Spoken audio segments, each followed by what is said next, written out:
Madame Joly, quelles sont les raisons de votre présence ici? Mais voilà une commune et voilà des membres de la société civile qui se sont vraiment engagés dans les valeurs de l'éthique et pour la reconversion durable de la société. Donc le lieu est symbolique et rien n'est plus important pour moi que le fait que ce mouvement de revaloriser la politique parte d'en bas. Et donc c'est un exemple pour nous. Donc c'est des valeurs que nous sommes venus partager.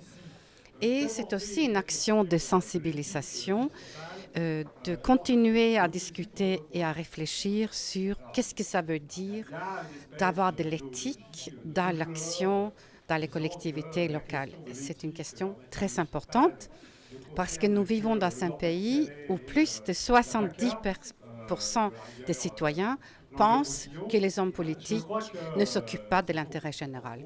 Donc c'est un signal d'alarme et il faut donc corriger le tir.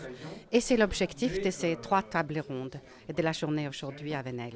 Comment sont vos attentes pour cette journée à Venelle? C'est avoir une action concrète sur le terrain en matière d'éthique avec des propositions à la fin? Je pense que nous allons avoir, c'est une discussion et c'est à travers la discussion mettre en relief ce qui pour chacun est important pour restaurer la politique dans toute sa noblesse.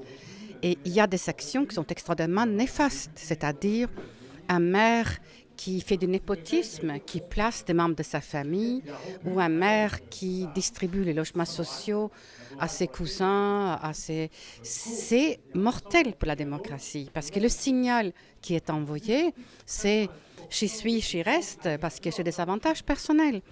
Alors moi maintenant, je connais énormément d'élus locaux, je connais leur engagement, et ce n'est pas cela. Donc c'est aussi rendre tout le monde conscient des dégâts de ces actions peu réfléchies.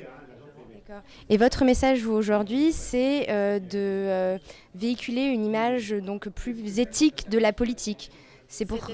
C'est de mettre l'éthique et la responsabilité individuelle au centre des décisions. Et comme vous le savez, le respect de la loi et des interdictions du code pénal est un premier stade. Mais pour moi, ce n'est pas suffisant.